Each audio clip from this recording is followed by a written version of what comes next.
It was the kind of flight that Allison Harper had grown accustomed to, long, quiet, and somewhat solitary. As the flight attendants hurried down the narrow aisle of the packed Airbus A320, Allison exhaled softly, relieved to finally slide into her window seat in row 14.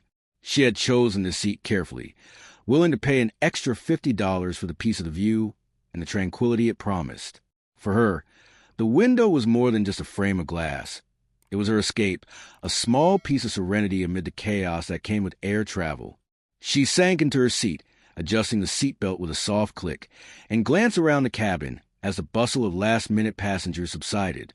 The hum of the plane and the quiet chatter of people boarding slowly faded into the background. Allison opened her novel, the pages crisp and new, ready to drift into another world for the next few hours. The familiar routine of flying had become a comfort for her. The steady motion of the plane, the rhythmic clinking of overhead compartments being slammed shut, and the indistinct voices of other passengers as they took their seats. As she adjusted her headphones, preparing to block out the rest of the world, she didn't expect much beyond the usual routine of a long flight. But then, she felt the sudden pressure of a presence beside her. A deep voice interrupted her peaceful bubble, firm and direct, cutting through the quiet. "Excuse me, I need you to move," the man said, standing in the aisle beside her, his shadow looming over her like a storm cloud. His tone was one she'd heard before, entitled impatient, as if expecting to have his way without question. Allison blinked in surprise. Her peaceful moment shattered as she looked up at the man standing before her. He was tall, maybe in his early 40s, dressed in a crisp suit that looked like it had just come off a high-end designer rack. His salt and pepper hair was neatly combed, and the gleam of his gold wristwatch caught the light, accentuating his sense of self-assuredness. But it wasn't the man's appearance that made her pause. It was the way he spoke, with an expectation in his voice that immediately put her on edge. "I need you to move," he repeated, his eyes darting toward the empty aisle seat beside her, as if it were a simple request. Beside him stood a small girl, no older than 6, clutching a plush bunny tightly to her chest. The girl's wide, anxious eyes flitted from the ground to Allison's face, clearly uncomfortable in the face of the tension unfolding around her. Allison's pulse quickened. She opened her mouth to speak, but the words caught her throat for a moment. Was he serious? She looked between the man and the little girl, trying to make sense of what was happening. "I'm sorry?" she asked, her voice soft but steady, trying to gauge the situation without giving in to the uncomfortable pressure rising in her chest. The man sighed heavily, clearly irritated by her hesitation. "My daughter needs a window seat. She gets nervous on planes. Can you switch with her?" His tone was laced with an undeniable sense of entitlement, as though his request wasn't a favor, but a demand. Allison felt her stomach tighten. Did he really think she would just give up the seat she'd paid extra for a man who couldn't plan ahead for his daughter's needs? She steadied her breath, trying to keep her voice calm. "No," she said firmly, meeting his gaze. "I paid for the seat." The man's expression shifted instantly, as if Allison had just told him she was going to parachute out of the plane. His face registered genuine shock, his brows furrowing in disbelief. He took a small step back, clearly thrown off guard.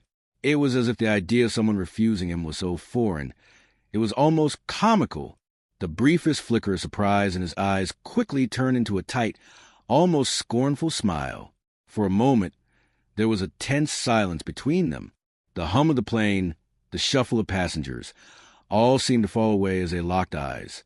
Allison could feel the weight of every second, the looming sense of confrontation, and the subtle pressure building in the air. He wasn't used to this, she realized. He wasn't used to being told no. With a deep sigh, the man repeated himself, this time slower, more condescending. "She's a child," he said, gesturing toward the little girl, who was now clutching her stuffed bunny with both hands, her eyes wide with unease. "Surely you understand. She needs the window seat to feel safe." Allison bit her lip, holding her ground. Of course, she understood. What she didn't understand was why this man, dressed in his designer suit and expensive shoes, hadn't taken the simple step of reserving a seat that would accommodate his daughter's needs. It was clear to her now. He wasn't concerned about his daughter's comfort as much as he was about his own sense of entitlement. "I do understand," she said, her voice calm but resolute. "But I paid for my seat. If you knew this would be a problem, you should have booked accordingly." She couldn't help but feel a sense of quiet pride in her words. She had just turned the tables on him, and it felt good. The man's lips pressed into a thin line, his jaw clenched. But before he could retort, Allison caught the faintest flicker of something behind his eyes. Was it frustration, or just the realization that he might have met his match? Either way, she was done backing down.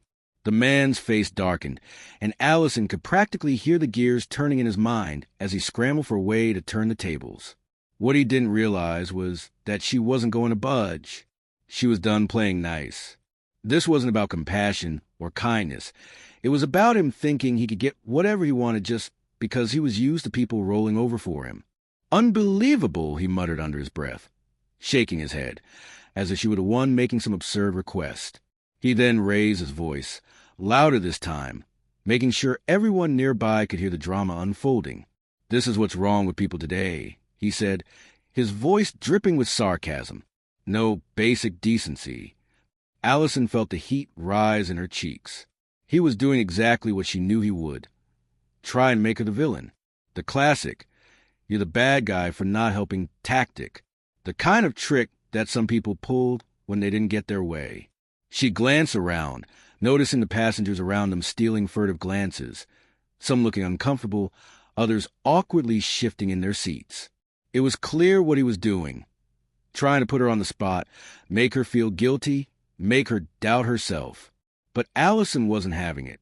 Her fingers gripped the edge of her book, her knuckles white as she forced herself to stay calm. She wasn't about to be intimidated by this guy, no matter how loud or condescending he got. "I'm not selfish," she finally replied, her voice steady, but with a sharp edge to it. "I paid for this seat, just like everyone else here. If the window seat was that important, you should have booked it in advance." The man's face flushed.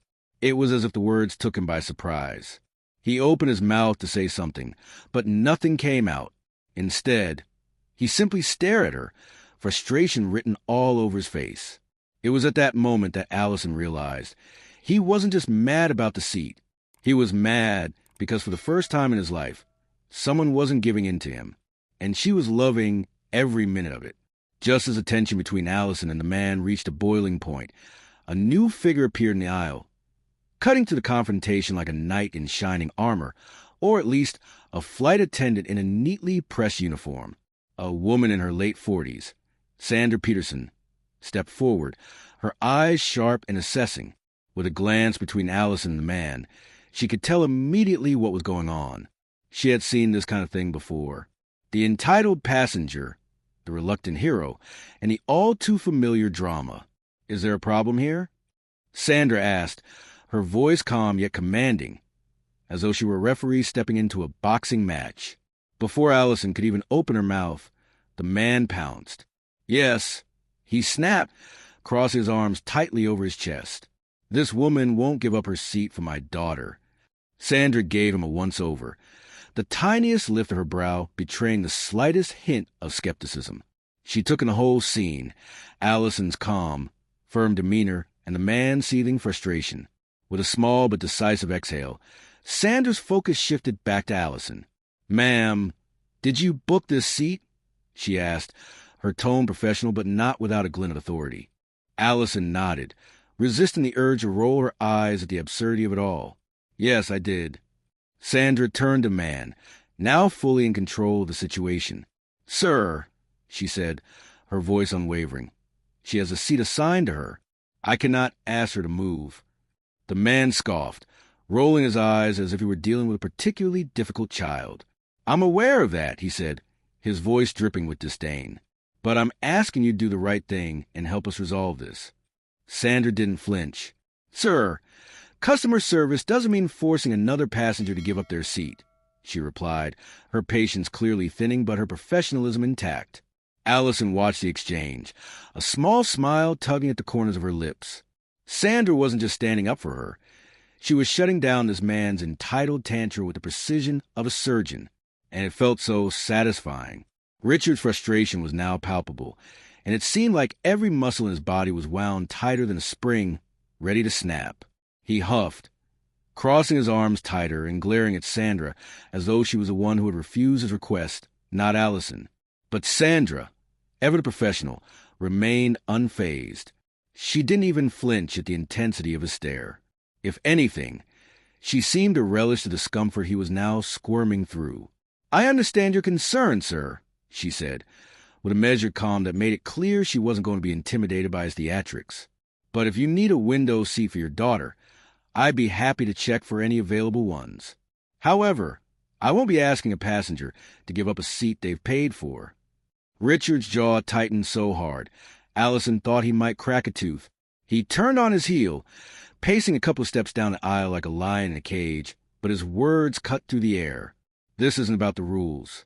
It's about decency, about kindness, about a grown woman refusing to accommodate a little girl." It was as if he had rehearsed this speech in front of a mirror, the exaggerated moral high ground, the faux outrage. But what he didn't see was that the other passengers around him were no longer silently judging.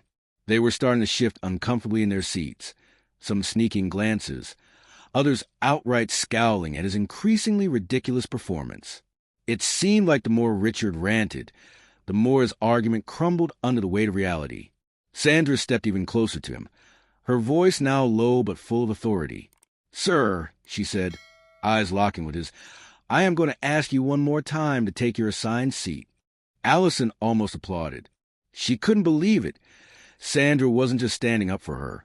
She was owning the situation. Richard was losing, and he knew it. His face flushed an angry red, but the fight in his eyes had begun to falter. As if on cue, the passengers around him seemed to lean back in their seats, watching the drama unfold with an air of growing satisfaction. It wasn't just about the seat anymore. It was about the spectacle of seeing someone who thought they could control everything finally face the consequences of their own ego. As Richard's tirade continued, the tension in the cabin grew thicker, almost suffocating. He was now attempting to gather support from the other passengers, hoping to rally them to his side. "Can no one here see how wrong this is?" he asked, his voice rising as he scanned the room, hoping for some form of validation. A grown woman refusing to give up her seat for a 6-year-old. Is that too much to ask? Allison could feel the heat of the spotlight as everyone's eyes shifted to her, some passengers awkwardly averting their gaze, others exchanging uneasy glances. She knew what he was doing. He was trying to turn her into the villain of the story, the selfish woman who wouldn't even budge for a child. She could practically hear the whispers in the air. What would you do? Wouldn't it be easier just to give in? But then, something surprising happened. From the row behind, a man's voice cut through the tension, clear and firm. "She's right," he said, his voice calm, almost too casual for the growing storm around them. He was dressed in a simple green hoodie and wire-rimmed glasses, his arms crossed and his posture relaxed, but his words carried the weight of authority. She paid for her seat. That's the end of it. For a moment, it felt like the entire cabin collectively exhaled. Richard's expression faltered. The audience he had been trying to gather around him had just evaporated. More passengers began to murmur in agreement, some nodding, others leaning forward slightly. Even the woman across the aisle from Allison offered her approval with a brief nod and a quiet, "You did the right thing." Richard stood there, looking more and more like a child caught in a tantrum, surrounded by a sea of indifferent eyes. It was clear now he had lost the battle. The moment he had tried to manufacture was slipping from his grasp. Allison felt a flicker of victory, not for the seat, but for the sense of justice that had somehow managed to find its way through the chaos. Sandra, who had been standing like a stone wall throughout Richard's tantrum, finally decided that enough was enough. Her patience, which had been wearing thinner by the second, seemed to snap like a rubber band stretched too far. She stepped in front of Richard, her navy blue uniform sharp and pristine, eyes cold and unwavering. "Sir," she said, her voice now dripping with calm authority that sent a chill down Allison's spine, "I'm going to ask you one last time to take your assigned seat." Richard, still simmering with indignation, stared at Sandra like she had just suggested he dance the cha-cha in the aisle. He blinked a few times, jaw clenched, trying to process the audacity of the situation. But Sandra wasn't having any of it. She crossed her arms, standing tall and unyielding, as if daring him to challenge her. "I'm not moving," he muttered under his breath. But Sandra was already past him, her resolve solidifying with every step. Allison could see the entire scene playing out in real time. Richard was losing, and he knew it. His shoulders sagged just slightly, the weight of his own pride now pressing down on him. This was no longer about the seat. It was about dominance, about control. But Sandra wasn't about to let him take control of the situation. "I've told you once. I'll tell you again," Sandra said, her voice a steely whisper. "If you refuse to take your seat, we'll have to escalate this." Her words hung in the air like a dare. Richard's face turned an even deeper shade of red. He had clearly underestimated the quiet strength of Sandra. But just as he opened his mouth to retort, the sound of a radio crackling came through the air. Sandra paused, her eyes never leaving him. "We'll have to contact the captain if you don't comply, sir," she added, with the kind of finality that made the entire cabin hold its breath. The battle had shifted. Sandra had won. Richard could either sit down or face the consequences. He chose wisely, though begrudgingly, and trudged to his seat, his pride shattered. The silence in the cabin felt like a breath of fresh air. Sandra gave a subtle nod to Allison, the briefest gesture of camaraderie. It wasn't just about the seat anymore. It was about standing your ground, and Sandra had done it flawlessly. As Richard finally trudged back to his seat, his shoulders slumped in defeat. Allison couldn't help but feel a sense of satisfaction. But it wasn't the victory over the seat that had her feeling empowered. No, it was the way Sandra had stood her ground. The way the entire cabin had shifted from a tense, uncomfortable silence to a quiet, collective exhale. It wasn't just about winning an argument. It was about maintaining dignity, respecting boundaries, and refusing to let anyone walk over you, no matter how entitled they seemed. Sandra had done more than just protect Allison's seat. She had taught everyone in that cabin something vital. You don't have to bend to the will of others just because they think they can control you. The situation had escalated quickly, but in the end, Sandra's calm, firm approach had turned around. She had shown the power of calm resolve and the strength in standing by one's principles. Richard's face remained red with humiliation as he slouched into his seat, still muttering under his breath. But Allison couldn't focus on him anymore. The attention had shifted back to the passengers, to their quiet murmurs and the way they exchanged glances, some shaking their heads in disbelief, others nodding in approval. Allison realized that the moment had been about more than just a seat. It was about the quiet power that comes from knowing your worth and refusing to compromise on what you're owed. As the plane's engines hummed to life and the flight attendants went back to their duties, Allison sat back, her body finally relaxing into the seat. She had been firm. She had stayed calm. And in the end, it had been enough. There would be no more apologies, no more guilt. She had stood her ground, and that was a true victory. As the flight continued its ascent into the clear skies above, Allison sank deeper into her seat, feeling the weight of the moment settle around her. Richard, now back in his seat, had become a mere footnote in the story. Sandra's quiet strength and the support of few passengers had turned what could have been a humiliating ordeal into a lesson in standing firm, in choosing respect over fear. It was more than just a dispute over a window seat. It had become a reminder that sometimes the most powerful thing you can do is hold your ground. Allison thought about the situation from a different perspective. What if she had given in? What if she had just moved, like so many people do, to avoid conflict? The thought made her shudder. Giving in wouldn't have just meant losing the seat. It would have been an acknowledgement that someone else's convenience and sense of entitlement were more important than her rights. It would have been the first step toward letting others push her around, and that was something she refused to allow. The cabin settled into a comfortable silence, and Allison pulled her novel back out, her fingers running over the smooth pages. She was no longer bothered by the hum of conversation or the occasional glance from a nearby passenger. The drama was over, but the lesson it left behind lingered. In life, people will test your boundaries. They will push, prod, and try to make you bend. And when they do, you have a choice. Do you shrink back to make them comfortable, or do you stand firm and own your space? Allison had made her choice that day. It wasn't about being right or wrong. It was about being true to herself. And sometimes that's the only victory that matters.